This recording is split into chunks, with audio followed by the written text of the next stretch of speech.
Welcome to the Frontier Tower podcast. The Frontier Tower is a 16-floor building in downtown San Francisco, a former WeWork transformed into an interdisciplinary incubator. Each of the 16 floors has a different Frontier focus, from robotics to longevity.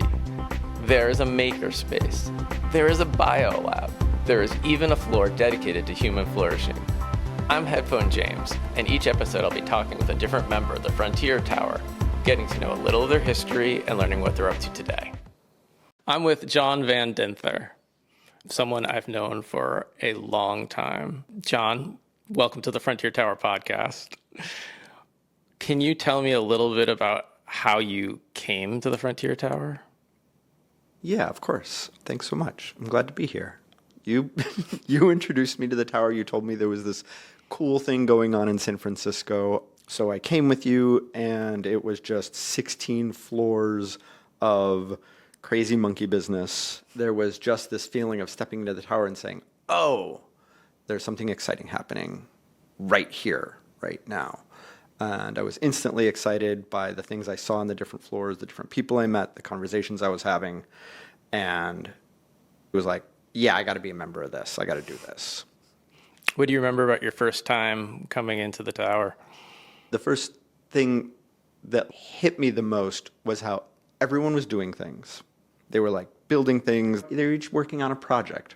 Weird projects. I mean, I went to one floor and there was people doing plant stuff and biotech, and it was like a chem lab. And then we went to the human flourishing floor, and there was just people having rich, deep conversations about how to help humans interact effectively with money, and how to have people interact with the environment, and how to be good neighbors to people who are the unhoused living on the street. And I was like, this is a lot of live conversation. It was the first day. And we had been here for like 4 hours, and I had had 3 or 4 conversations that felt like, oh, this is alive for me. This is alive for what's going on in our world right now. And nobody was talking about politics. Nobody was talking about current event stuff. They were thinking about, how can we change the world? And that's just a great place to be in. I've always been really interested in, like, how can we move the needle? How can I do my 7 billionth part to make things shift forward, shift well, move the needle?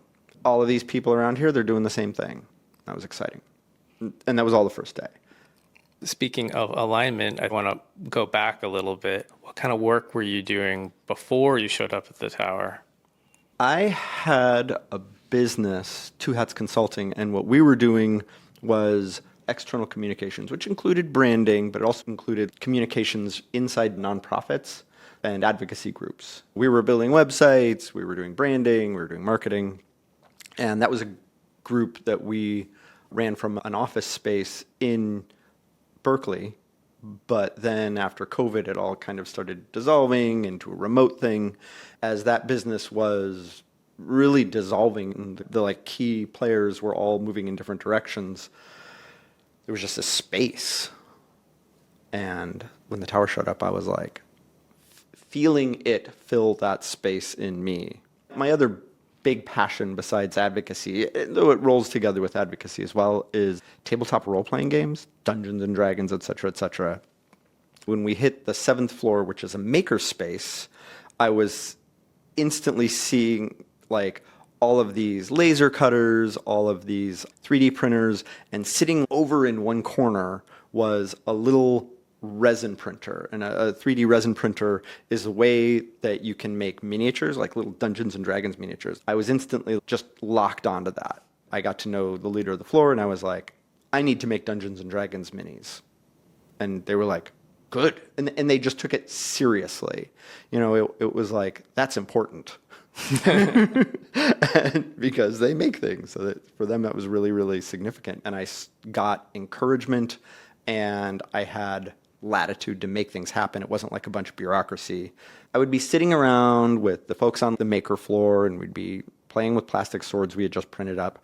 And then everyone would be like, oh yeah, we got to go to this AI thing. And suddenly there's 2 guys talking, and they've got a slide deck, and they're talking about the fact that Every time an AI, whether it's Claude or ChatGPT, et cetera, knows that the organization that built it might intend to switch it off, it keeps trying to blackmail whoever's in charge of turning it off.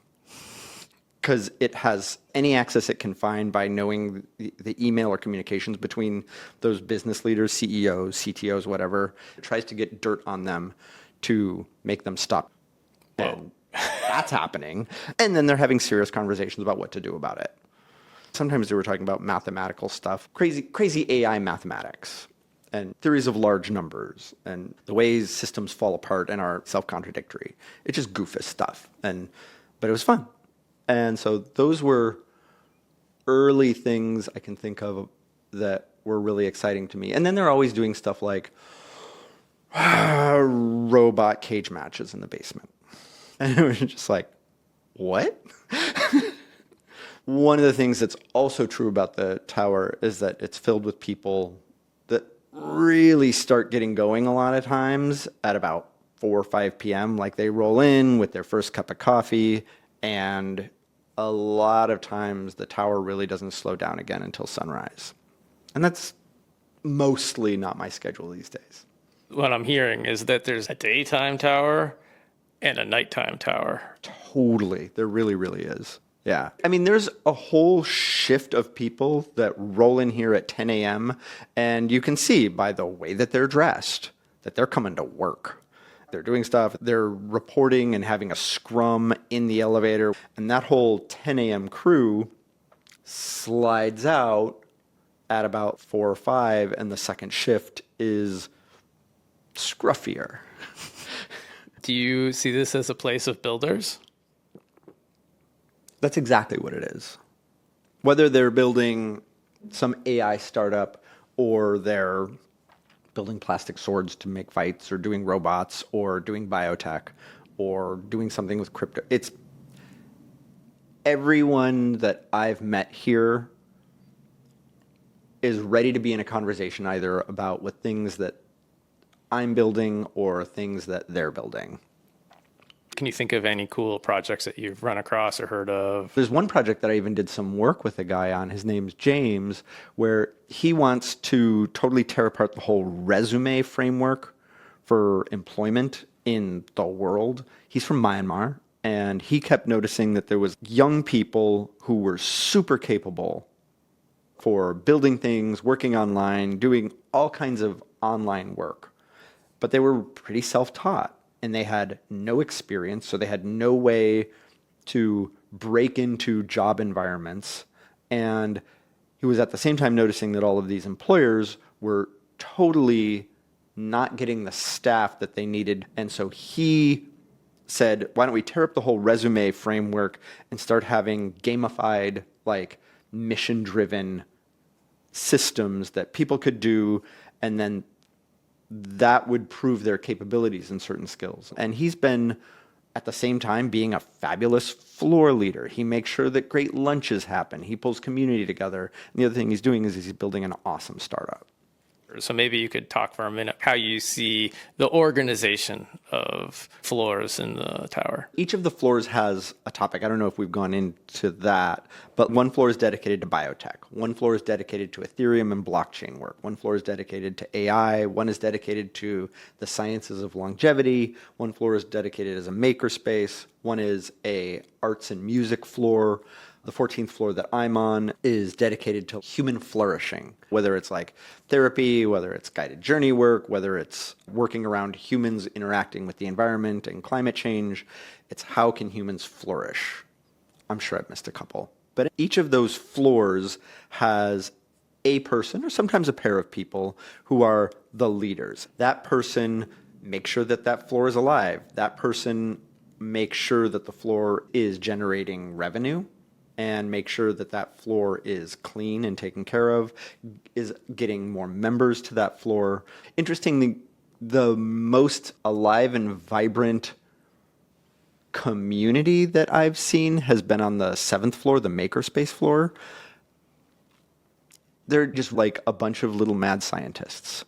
They're doing weird things. They're the floor where people are playing lots of role-playing games. There are more board games on the 7th floor than any other floor, and they're playing them. And so what you get is just a really lively, playful community there that when the 7th floor decides they're going to go do something, wherever they go, whatever floor, that floor becomes more interesting for whatever time they're there. One of the things that I've seen and I see a model for is people coming together and they've got different ideas. They're thinking about stuff and they start doing a thing on whatever floor they're on. And then they pull together a group and you can see them working in like 2s and 3s. And then once they get to the point where it's like, we need our own space. We can't just be like laptops floating around tables and on backjacks and on cozy couches.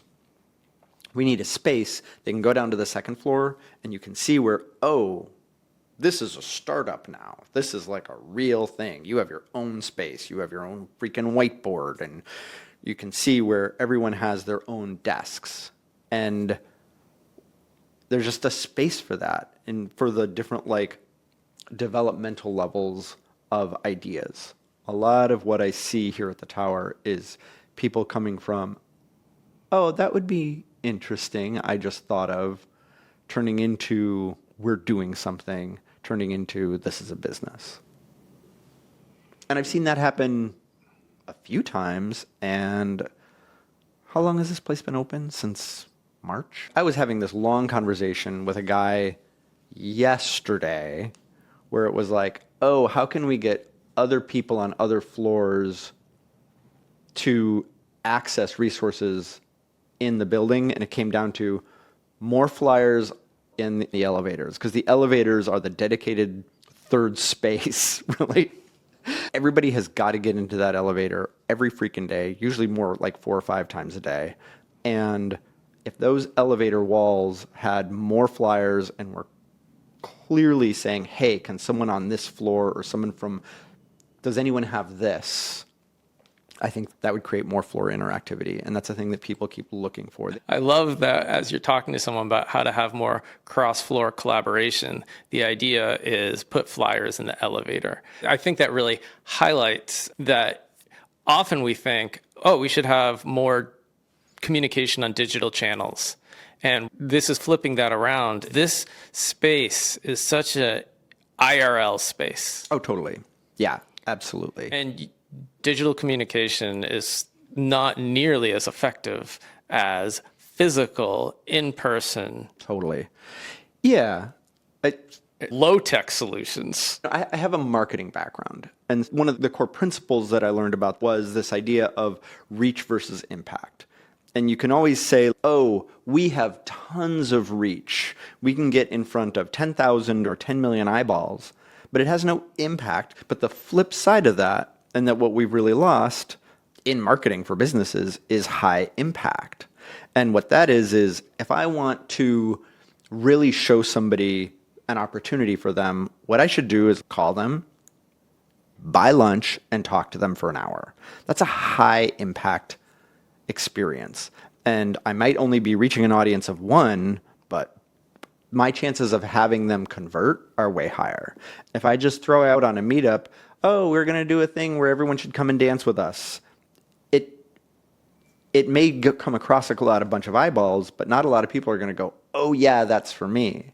But if I'm a person who asks 3 people in a room, hey, I'm running some kind of dance with this theme on Tuesday, they're going to be like, oh yeah, I know Tom.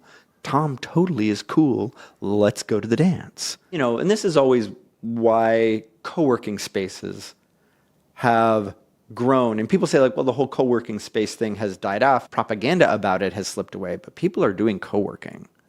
And that's what this tower really, really is it's a co-working space. And what people are impacted by and what makes them react is a person that they're having a conversation with in person.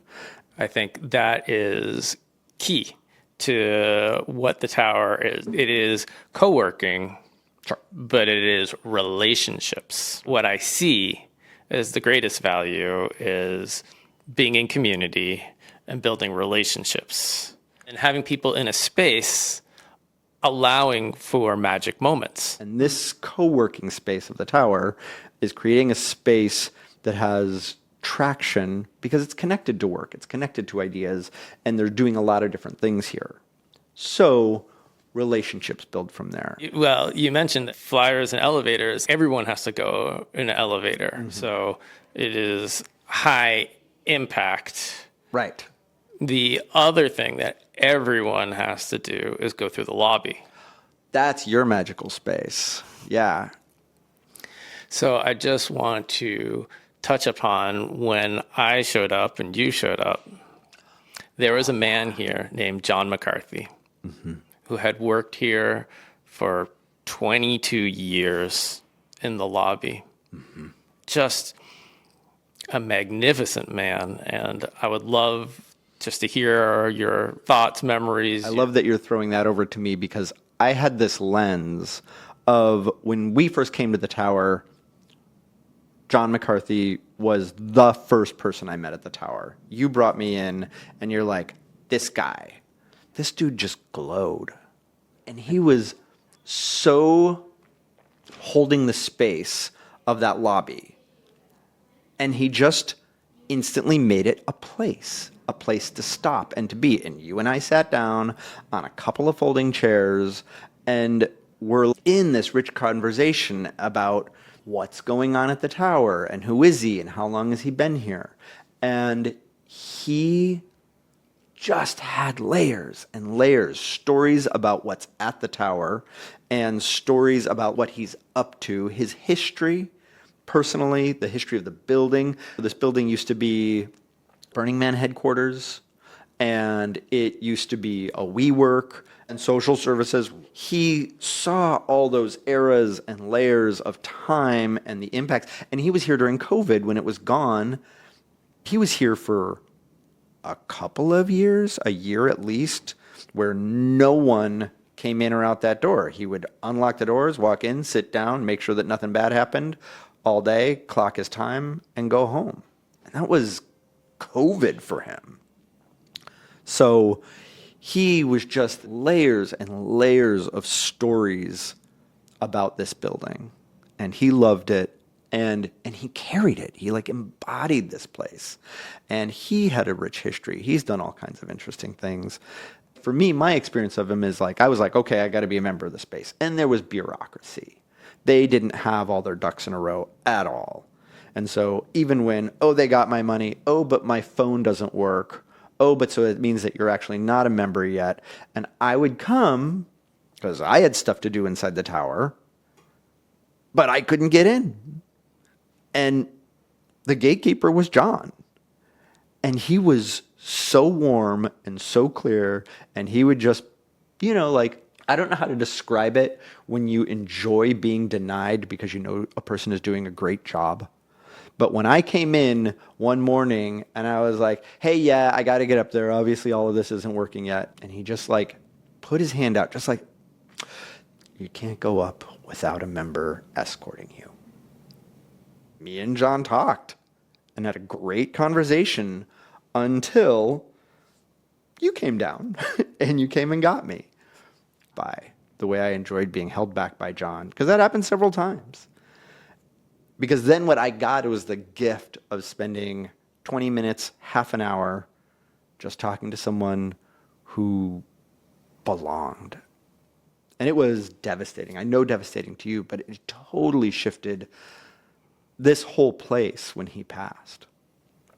And the memorial and the energy that people brought here, we all got to sing, and his wife was there, and it was beautiful. It was an amazing experience. His spirit is in the building because of the way we treated it. And there was a gelling of culture because everyone had John memories.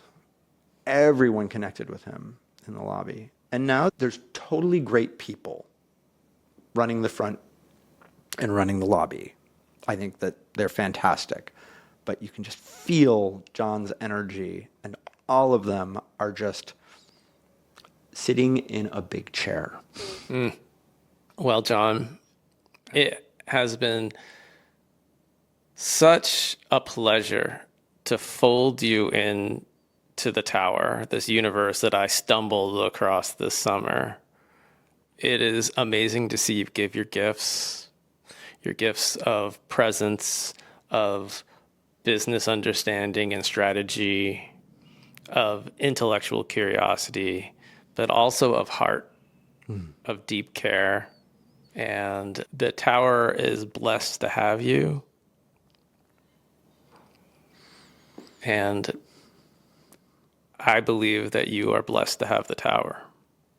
Yeah, that was the first thing I thought. I feel really, really lucky and really, really blessed to be able to be here. Whenever I walk in the door, I'm like, oh yeah, this is where I belong. Well, I really appreciate you sitting down with me today. It's always good to spend time with you, John. It is. Yeah. And thanks so much for making this happen, because there was stories that needed to be told, and you gave space for it. Thanks. All right, Frontier Tower podcast out.